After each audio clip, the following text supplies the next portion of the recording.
Aloha, welcome to the Caring Caregiver Show. I'm your host, Savvy Makalena, the founder of Gimme a Break, which is, of course, a nonprofit organization that's caring for caregivers. And we're here to bring back the joy of caregiving. And each week we help you caregivers to survive. That's right, I said survive. You know that you're at risk, you're at high risk. And the current statistic nationwide is that 50% of caregivers will not survive the one they are caring for. That's totally unacceptable. And we are here to make sure that you practice self-care, wellness, and find joy. By the way, I know I talk about this every now and then, but I'm going to bring it up today as well. If you're 70 years and older and caring for someone, that statistic, that percentage, breathe, goes up to 70%. So 70% of those caring for somebody else over the age of 70 will not survive. They will pass before the one they are caring for. Is your wellness important? Yes. Your wellness as a caregiver matters. You matter. And we're here to make a difference about that. In fact, we offer you a break every week with Give Me a Break, and you can come on to our support sessions. They're free and online, so they're totally convenient, totally affordable. We have a lot of caregivers who are in their cars, on their cell phones, bedside to the one they care for. And that's when you want to come on to our sessions. So every Tuesday evening at 8 p.m., log in. It's what every caregiver needs. And you just type in our phone number, which is 808-754-3787. And that will get you right on to our support session. So if you go to a Zoom and type that in as the meeting ID, there's no password and anyone's welcome. You don't even have to be currently caregiving now. You could be a caregiver that was or a caregiver that will be. We're all caregivers, and you're more than welcome to join us. Even if you know someone who's currently having caregiving issues and they won't come on for them. Then you can share whatever the community you've learned from the community of caregivers. Because really, that's all we are. We're just a community of caregivers, just like you, sharing with one another and being there to support one another. You know, last night we actually had Melinda. Some of you who have been following the podcast are familiar with her now. She's done several outreach programs for us. Melinda Chinen, who is a grief coach, and she has done several presentations for us and all of you, even at some one-on-ones. She just donates her time for you caregivers. And so she was on last night to talk with us. We had a wonderful, we just had a wonderful little session, and she kind of helped us move through some of the pain that we're having and release that. She taught me to embrace our guilt, embrace our grief. And sometimes we fight it and think it's wrong, but it's good to embrace it. And she's definitely helped me get through a lot of that. So a wonderful person, and she'll be on many more times. So you never know what you're going to get. And we'd love to have you there and join us on our sessions. Okay, here comes the ad. The Caring Caregiver Show is sponsored by Givers Guides online magazine. Now, Givers Guides is a caregiver's guide to caregiving. It's written exclusively for caregivers and from a caregiver's point of view. So it's made for you. Go get your subscription. Go today. Go on giversguides.com. It's $24.99, totally worth it. And it's all the proceeds go to support Give Me a Break and what we do for caregivers. And by the way, at Give Me a Break, none of us get salaries. So any monies that are donated go directly to help caregivers, to pamper caregivers, to bring joy to caregivers, and to support them in any way that we can through our nonprofit. Okay, without much further ado, my first guests are the embodiment of support and compassion. And having been through the journey themselves, these are just two very special people. And I want to welcome them today. Please welcome them with me. Aloha, George and Jeannie with Compassion for Cancer Caregivers. Hi, I'm so happy Aloha, to have you Sammy. on the show. Oh, I just love you too. It's good to be on board with you. And thank you for the invitation for Jeannie and myself. You know, it gives us a chance to kind of talk story about where we were and how we got there and what we're doing now at the same time. So I'll kind of kick it off if it's okay. My first wife, Carol, back in 2003 and 4 and 5, I was the caregiver. And back in then, I wish Give Me a Break was around. I tell you that. You may have been, but I didn't know about you at that No, time. I wasn't. Yeah. So I was taking care of her. You know, I'm the man of the house. I'll do everything. Right. And boy, was that a mistake, because my health went down fast after 2.5 years before she passed. But there was one incident in there that really stuck with me, Savvy. It was unbeknown to me, somebody showed up my door with a meal for me that I never met before, and from a church I did not go to. That stayed on my mind for I don't know how long, you know. And so when Jeannie and I retired, we were in church, and we heard that we should be doing something, you know. And we thought, wow, this is a great chance for us to do something. So Tightwad George, he put money in a kitty to form a 901 501 nonprofit. And we took off to some training in Cancer Treatment Centers of America in Goodyear, Arizona, and got trained there. And came back, and Jeannie really jumped in to see if there was anything going for caregivers. And it was very little at that time back in there. So we kind of reached out in there and formed a training program for Compassion for Cancer Caregivers. And that at that time, they gave us the foundation, but it changed from there. I'm going to let Jeannie talk a little bit about the training program, if you will, honey, that we do. Okay, so what we train volunteers to do is to create a network of support from amongst the family and the friends of the cancer caregiver and the patient. It's actually 4 sessions, about 2 hours apiece. During the pandemic, we had to switch from live presentations to To Zoom. online. Yeah. Yeah. And for us at this age, that was quite a challenge, but we managed to do that. Now the pandemic is kind of like in the past. We're doing it in person again. Yeah. So the first session we called the Wall of Silence. And the reason for that is because the cancer patient and caregivers sometimes are reluctant to talk about the diagnosis, and we understand. So on one side of that wall, they don't say much about what they're going through. And on the other side of the wall, there are family and friends who really want to help, but they don't know what to do and they What to don't know do. what to say. Yes. Yeah. So this wall of silence creates a division at a time when the patient and the caregiver most need the love, the support, the encouragement from family and friends. So that first session, we talk about this and how to work through that wall. Yeah. And then That's then our next amazing. session we started, it's called Actions Speak Louder Than Words. And I think we all can relate to that, you know, and mainly do something, even if you are uncertain. Let me give you an example that happens all the time. Somebody finds out somebody has cancer, and they may know them fairly well. They'll walk up to them and say, "Oh, I'm so sorry to hear about your cancer diagnosis. Oh, please, if there's anything I can do, just let me know." And they're never going to ask. No. That's a bad scenario. When we get into that, a couple things happen here.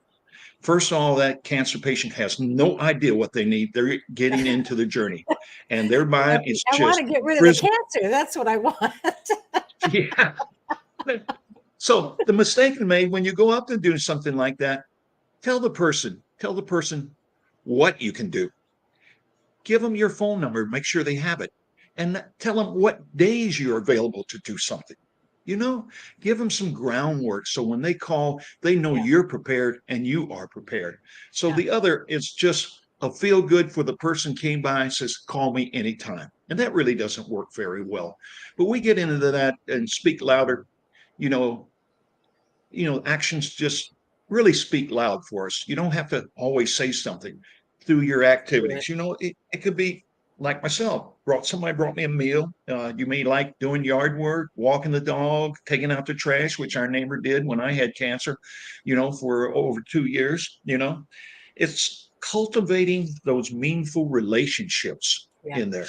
Yes. Get to know them, because you don't want everybody in your house. You want somebody you trust in your house in there. Yeah. And that's why we work with family and friends and stuff, because they will let them in the house and help them on this journey. And I love that because you bring them all together and you provide an education for them that's not out of their league, so to speak. It's an Right. education that brings them together that everyone can get. Everyone can nod to that and say, I can do that.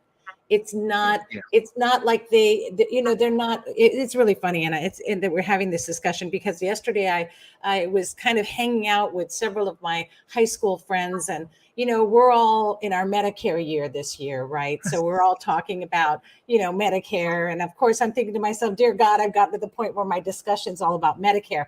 But, we were also talking about everyone's kind of dealing with cancer in one way or another, ironically. And so we had this discussion. The majority of the time, it was taken up on what you can and can't eat, and what you wish people understood about what you can and can't eat, and That's how nice it would be to have somebody, bring you a meal that you can accept and say, "Oh, I can't eat that," or just be like, "Oh, I'm so happy, thank you," And so I think that the education that you can bring to the families to help them be more empathetic and learn and understand that communication, so important what you do. And it really is that compassion to understand, to take that moment to really allow each other to communicate, yeah. and Mhm. I love that. I just love what you do. I think it's amazing. And I, of And course, like people, you say you wish you had given me a break. I wish I had you when I was going through, my mother's breast cancer. that's And right. of course, I'm going through the love of my life is currently going through cancer, and we're dealing with that. And so, all of those things, right? It just knowing you have that makes all the difference. Yeah. And knowing there's somebody out there who is compassionate and who does get it. That's the Yeah. community that we need. Yeah. And in our chest, we have some tools we provide in our training. Meal Train is one of them, which takes care of a lot of that stuff in there Yeah. at that point. Yeah. There's so much So information, you guys. You need to go on their website and check it out, because on their compassionforcaregivers.org website, there's a lot. But just call George and Jeannie. Call them. They'll yeah, answer the phone, 808-330-3906. And I'll say that one more time for those that are listening on podcast. Go get something to write with, 808-330-3906. And Compassion for Cancer Caregiver, caregivers.org. Let me do that one more time. Compassionforcancercaregivers.org. Check out their website, because there's a lot of information on the website that you are going to be surprised that you really could use. And then I know there's one other thing that you do that's very special. The kit, I think you call them the compassion kits, right? Tell me about your Mhm. compassion kits. I'm going to show you one. There you We're go. going to So do for memory those of foam. you on Okay, podcast, he's holding up this I'm going to pull wonderful out the bag. goodies and let Tell us. Jeannie talk about it.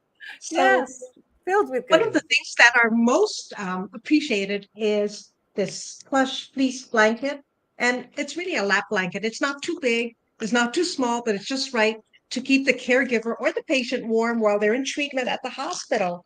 We also have an adult coloring book.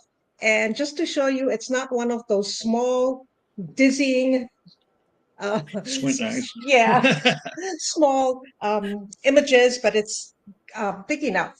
It comes also with coloring pencils and a sharpener. We also have a word search book with the Large theme print. I love that. Large large print. Did you all see that? It's a large print. print. Chicken soup for the soul with encouraging Love messages. We that. have two colorful notepad journals made by volunteer craftspeople like my sister and her friends, Aw.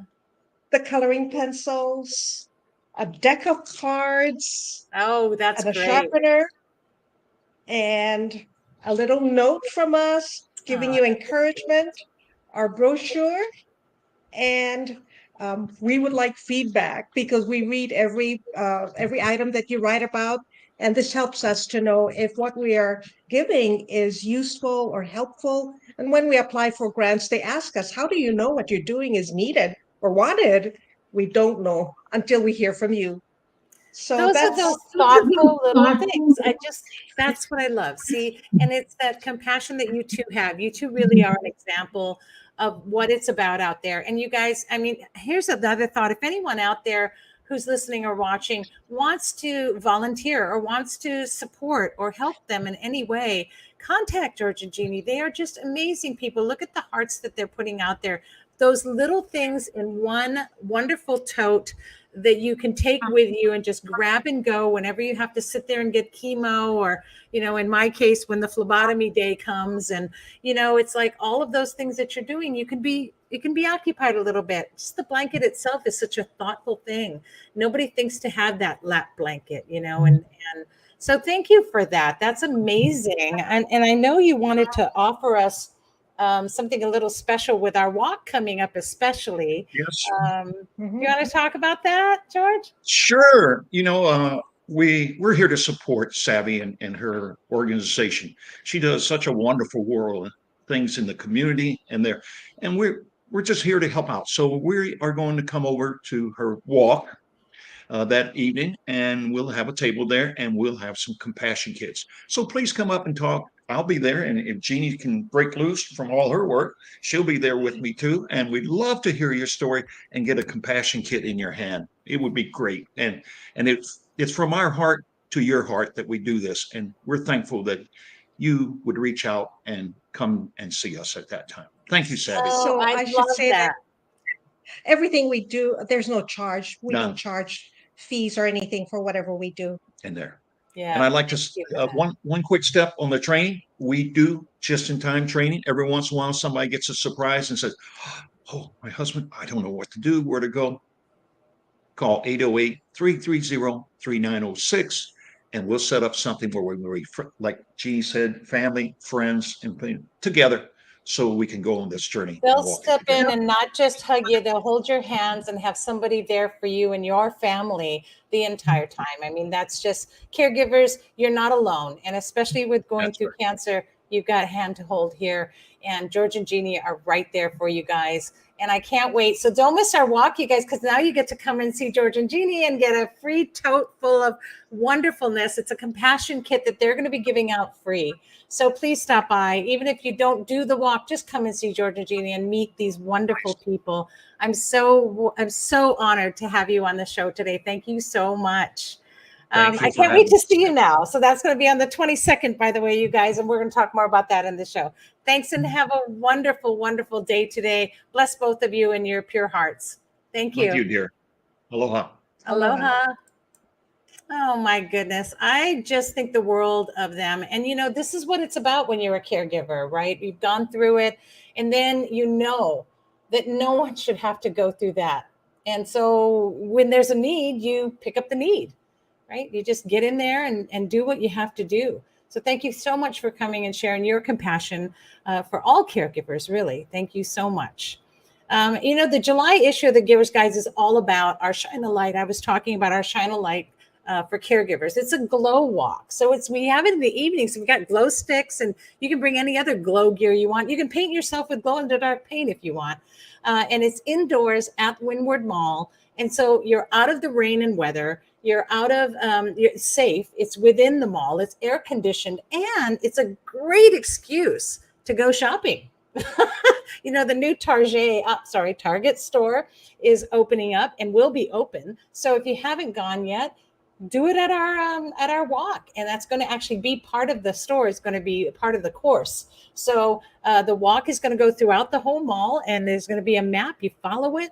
There's challenges and selfie ups all along the way. So it'll be an exciting evening and a great excuse for a caregiver to get out. Bring your carry with you. It's totally wheelchair friendly and accessible. And, we're just going to have a wonderful time. And now all the more reason to meet George and Jeannie and get your free tote as well.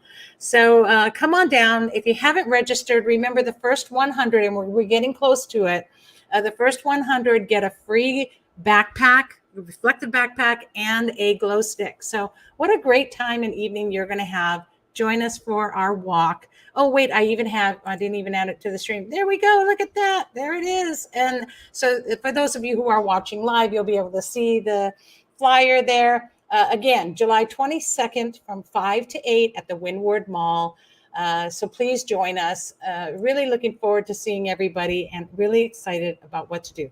And all of this information, by the way, is in the Givers Guides magazine currently that is out this month. So check it out and get your copy now and get your subscription, $24.99. And it also goes to help pay for this walk. So, we have caregivers who look forward to this. Last year, we had so much fun. And I've just been told that everyone's excited about this year's too. So join us.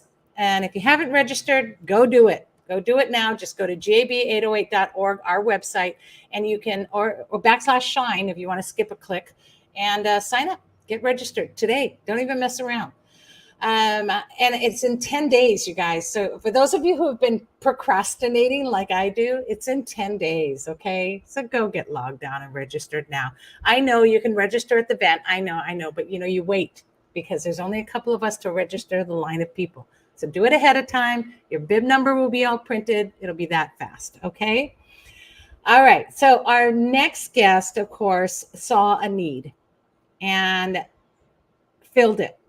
And she is the creator and host of Fading Memories, which is a podcast that she created to support family caregivers. So please, let me get this out of here. There we go. So please welcome with me today, Jen Fink. Hi, how are you with Fading Memories podcast? Welcome to the show. Thank you for having me. I'm so excited to have you on. We met and talked before the show, and it was like we just hit it off because, it's those common hearts, right? We all are doing what we do because we've all been through it. Yep. So tell us your caregiving story. Well, my mom had Alzheimer's for 20 years.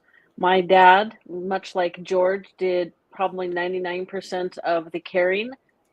He was very resistant to help from my sister and I, which we know. And thank you for those lovely statistics, because those are eye-opening. Yeah. I knew I had the older versions in my head, so you've updated me. So when my father passed away, it became really obvious that engaging with my mom, providing her quality of life, joy, and not prolonging her dying from Alzheimer's was a very high bar, and I was not ready for it at all. Yeah. Like most family caregivers, when they get that call that thrusts them into this position, because nobody signs up for it, not really. I did what everybody does, and so this was in mid 2017. I tried to find books on Alzheimer's caregiving. There were many fewer than there are now. And I did deep internet research and came up, with ideas, and everything failed spectacularly. All of the traditional advice, it didn't work with my mom. And some of the advice is it's kind of simplistic. It's like, be in their reality. Well, what the hell does that mean? What does that mean? So should I start hallucinating or staying up all night and walking in circles? I mean, well, you might as a caregiver, unfortunately. Right? I know. Yes. It basically means you cannot remind them that, hey, today is July 12th. Yeah. I'm in California. You're in Hawaii. I mean, our known reality is not necessarily their known reality, but there's a whole lot of more nuance to that. So, yes. Of course, this being 2017, back in the old days, I was driving my car to a gym to do a workout. And I thought, I should look for a podcast for Alzheimer's caregivers because, there's podcasts on everything. I felt so accomplished because, I'd finally had that idea. I get home, I look, and there was one. And I'm like, okay, well, one's better than nothing. And I listened to a couple episodes, and it just was not my cup of tea. So for better or worse, I created my own. I did the podcast for 3 years while my mom was still alive, and I was running my own photography business. So that was a lot. My mom passed away at the very start of the pandemic, which is very interesting because most of the world shrugged. It's like, oh gosh, sorry your mom died, but this pandemic, what? Literally it was March 31st. So we were all still going, what the hell is going on? Wow. Yeah. And, yeah. So, I don't fault any of the friends or family or anybody. I mean, it was a very confusing time, but, the world moves on, and it's like, we never did a celebration of life, or we never did anything for poor mom. Oh, well, now it's 2023, life goes on. Right. So it's kind of weird, but. And how do you mend from that? Right. How do you follow the norm of the grieving process in a situation like that? Right. It's just the new norm now. Right. Okay. They passed. All right. Well, what are we doing tomorrow? Yeah, I was like, okay, well, I can't have a celebration of life. I can't have a funeral. I can't do anything, so I guess I'll just do what I was doing before she died. It was a little surreal. When you look back on it, you think, "Gosh, that was probably not super healthy," but here I am 3 slightly plus years later. I'm still learning lots of fantastic advice and information from my guests. I had an episode that came out this week that talks about a company that's looking at treatments for dementias, Alzheimer's, from a different perspective than the treatments that we just pretty much got this year. Yeah. And, you never know which one's gonna be the right one. Maybe and in the conversation I had with their founder, he thinks it might end up being a cocktail, just kind of like the AIDS treatments are. Right. And Right. I listened to another podcast, just for those people who aren't necessarily in the Alzheimer's and dementia world. There was a treatment approved 2 years ago, but it had a lot of controversy. Medicare said, "Oh, we're never paying for that. We're not going to pay for any drugs in this line." In January of this year, a second treatment drug came out. It was fast tracked by the FDA. Medicare's like, "Yeah, not interested in paying for that." It was the only FDA approved drugs not covered by Medicare. So that was baloney. And it just last week got full FDA approval, and Medicare's like, "Okay, fine, we'll pay for it." They're not super thrilled Right. about it. Right. But it only works for people in the very, very early stages. Many people are not really aware of what's going on in the early stages, so there's still a lot of work to do. These Yeah. two doctors were speaking on a different podcast, and they likened to where we're at with Alzheimer's treatments as to where we were 30 years ago with cancer and AIDS treatments. So that's Yeah. kind of interesting. A little hope on the horizon finally. Yeah, well, it's not going to do anything for my mom who's in her final stage, and unfortunately, there's no turning back from that. But I am a third generation, right? So my grandmother passed with dementia-related complications. My mother is now passing, and I'm sorry, who am I? Who are you? Oh, that's right, I'm on the show, and I'm having those moments, and so I can only hope that the drug in the next 5 or 10 years will somehow get to that point where it'll make a difference for me, or if it's not too late. I needed this maybe 20 years ago myself.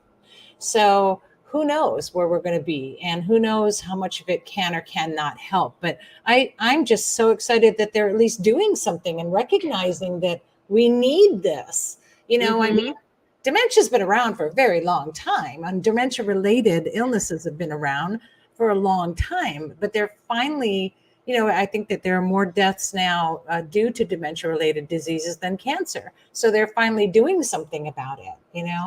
Yay! It's almost like how you need a red light or you need a stoplight in your neighborhood, but they're not going to put one in until 2 or 3 people have passed at that intersection. And Exactly. that's how I feel sometimes about all of these drug things that are going on. And I'm glad that they're doing everything they have to do. And I'm certainly glad that the research has been going on for so long. But boy, we really need all of this. And in the meantime, caregivers are shouldering the weight of not having that medical assistance.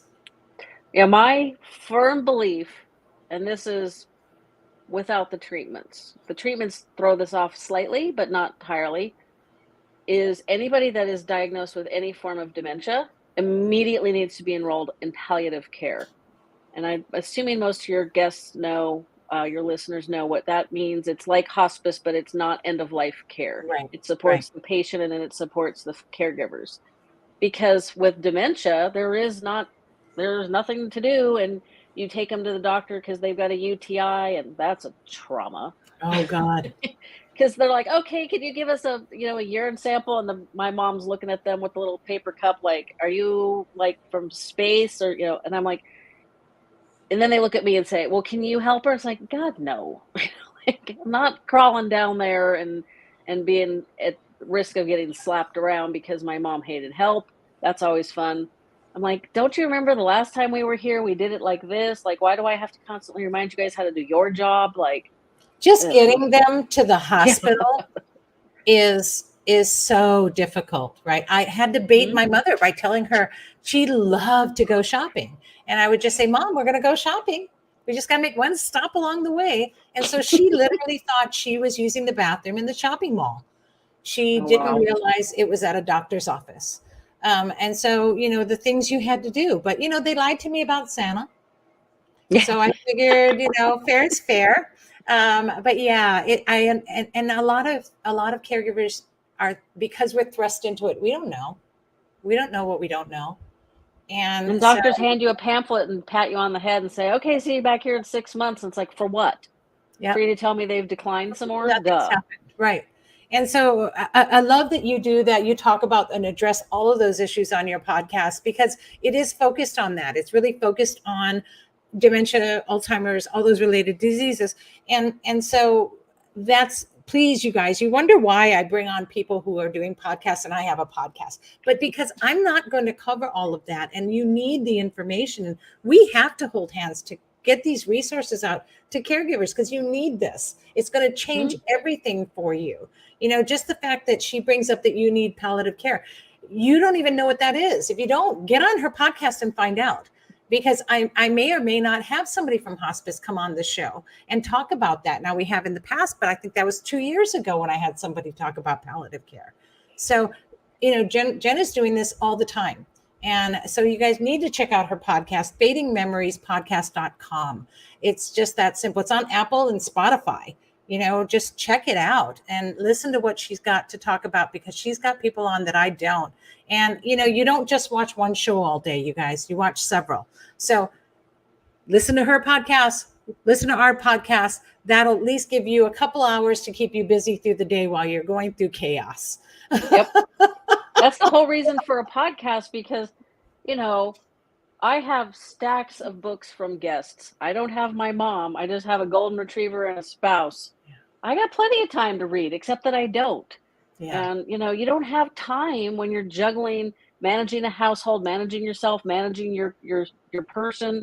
You don't have time to read an entire book. And trust me, there are great ones out there. I do book Right. And you're recommendations. so exhausted anyway. You just get through the first couple of paragraphs and you're snoring with a book in your lap, and you Or on wake your up and all of a face. sudden you go, oh my God, what did I read? I don't know. You're going to go clean up pee now, Exactly. and it's just, this is life as a caregiver as we know it. So I love that there's more and more books available on audio as well. Yeah, that's true. And if you don't mind, I actually have an addition to what George, was it Jeannie? I am so Yes. terrible with names. Oh, good. Thank God. Good job. So I learned from another podcaster. His podcast is it's on movies. He and his mom came on and talked about how their family handled caregiving for his grandmother, her mom. And then the grandmother's sister, who was never married or had children, got Alzheimer's. So she didn't have like built-in caregivers like many of us do, which that's kind of a controversial way to put it. Yeah. So they expanded what they called their family care committee to incorporate grandma.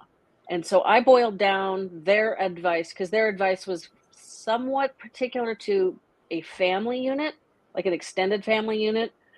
So this is the advice that I offer caregivers all the time: is as soon as you have a diagnosis, as soon as you know that the poop is hitting the fan one way or the other, you need to take a few minutes every day for a week, write down everything you got to do today. And after a week, you've got your daily tasks that just have to get done. Now add in the weekly tasks, like getting the lawn mowed, getting the trash to the curb, those things. And then add in appointments and those random things that always foul up our schedules. Now you're going to make a second list of everybody does not have to be in town. They don't have to be family. They could, be neighbors, friends, religious Members community of the members. church, members in a community group. Exactly. Girl Scout parents. Exactly. I forgot about my daughter was never in Girl Scouts. Anyone. Here's the key. Exactly. If you know them well enough to have a conversation with them, write their name down. Yeah. But write down the skill you think they can help with the most. So Jen here, not calling and talking to banks or insurance companies. Nope. Can't stand it. Stresses me out just thinking about it. I mean, if you really asked, I'd probably do it. I'd hate it. I would not want to offer it up again. But if you backed me into a corner, I'd probably say yes. But don't do that, okay? It's not a good way to get help. Don't call me for vacuuming, cleaning, but I will cook. I will make meals. I will make a dinner. I will make meals. Right? I might clean. I'd No. rather clean than talk to the insurance companies. Nobody's Oh, I'll nobody's talk to the insurance companies. There you go. Well, you put me on the list, right? so now you have a list, you know, Jen will bake, maybe she'll clean, she'll definitely walk your dogs for you because I'm down to one golden retriever. It feels naked. We've had three at once, you know, many times. So it's weird to have just one, Yeah. just one. It's multiple. And so when Jen comes up and says, "Oh my gosh, I'm so sorry to hear about your mom or your cancer diagnosis. Is there anything I can do to help?" Bam, you have an answer. Yeah. You don't have to think about it. You don't have to like get back to them. You don't have to take their phone number. You could say, "Oh my gosh, it stresses me out so bad to call the insurance companies and the banks. Can you like handle setting up the online banking and checking on the whatever deductibles for these medications for me?" You know, you would say yes. I would be like, "Would you like me to make you brownies?" Yeah. You know, and that's true.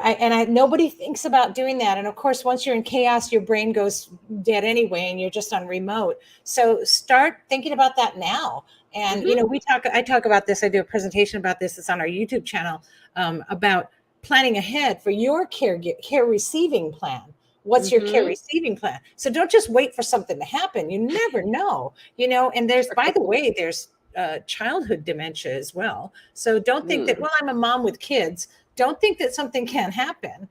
Prepare for everything as much as you can now and get that plan together. And that plan is going to include who in your community is going to support the one person that's going to be carrying the bulk load. Because I don't care what you say. Oh, no, we're a tight family. We all help each other. I don't, it doesn't matter. One person will get strapped with everything. So plan it out now.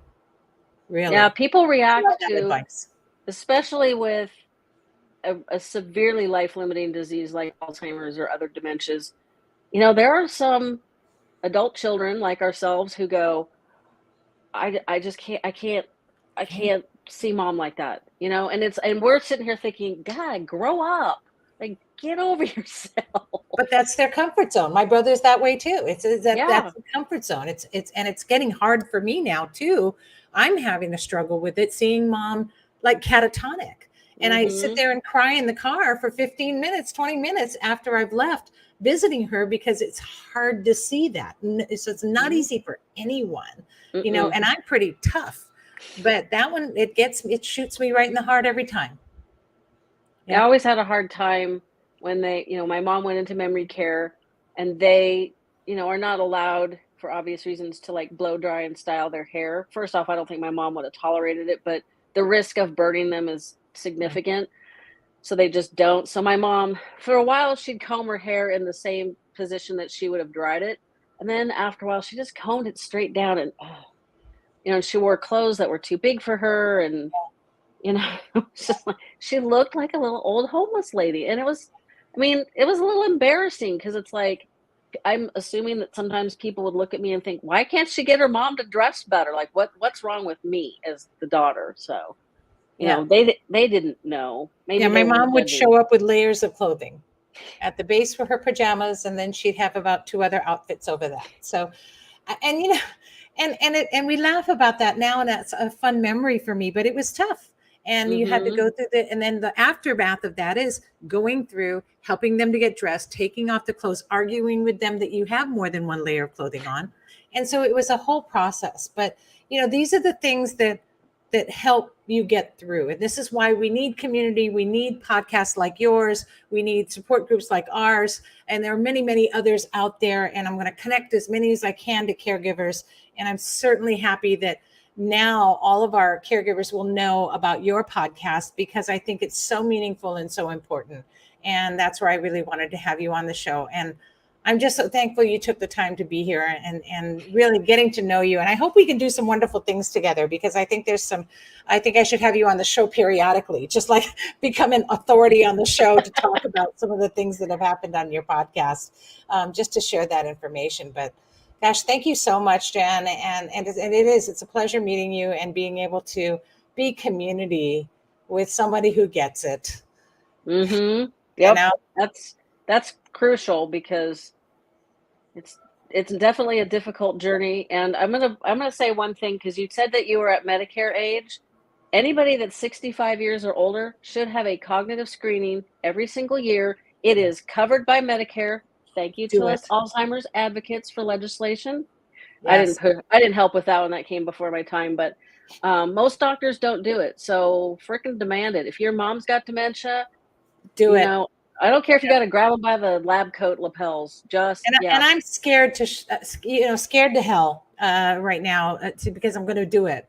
And you guys, I could easily say, well, better if I don't know. No, I'm going to be doing it. Actually, I'm turning 65 at the end of this year. I'm getting my Social Security. I'm doing my Medicare. I'm doing all of that. And I'm also making an appointment to get screened. So do it. Because the more you know, the better. Knowledge is power. And you can change a lot of what you're doing now to kind of keep things at bay, and or you can waste away. So please, thank you for that. That's great advice. See, I love these tips. But thank you so much. And I will definitely have to bring you on again. Again, you guys, Fading Memories podcast available on Apple and Spotify, or go to fadingmemoriespodcast.com. And gosh, send a note of thanks to Jen for everything you're doing and keeping some of that information out there. So we're going to keep it going. We're going to keep putting out there as much as we can for caregivers. Thanks so much, Jen. I'm so happy to have you on today. Thank you for having me. All right. Aloha. All right, you guys. Wow. Well, that was awesome. And if you didn't get all of those pointers, write them down, because go back and listen to this again on podcast. We're on podcast as well. You guys know that. So some great information for you. And just thank you. Thanks, Jen, for providing that platform for caregivers. The more information we can put out there, the better.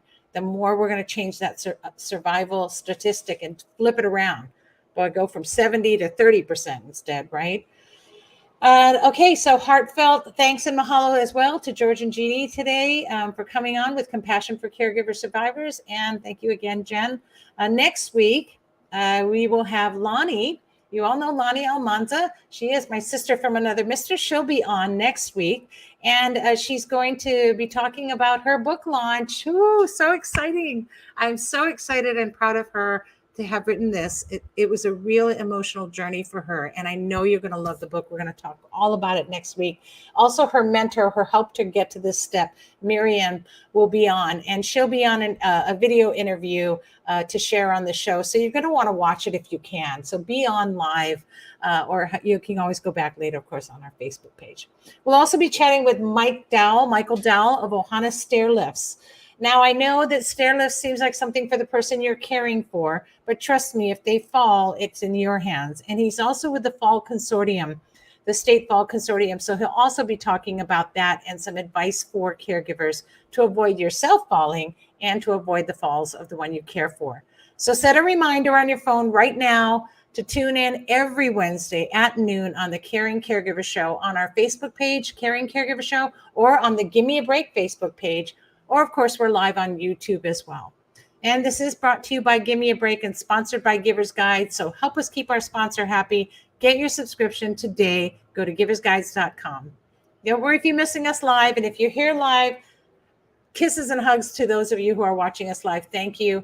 And, of course, if you're not going to be able to do that, just check us out on our podcast. And we're on just about every platform out there. Spotify, Apple, Stitcher, it doesn't matter. We're on all of them. Just type in, even Google, I think, just type in Caring Caregiver Show and listen to our podcast. And then right after that, type in Fading Memories podcast and listen to Jen as well. In the meantime, everyone, just remember to breathe. Take a deep breath. And here's hoping that you're finding more joy in caregiving every week, right here on the Caring Caregiver Show. Thanks for tuning in. Please always be kind to yourself and to all who are caring. Aloha, everyone. Have a wonderful evening.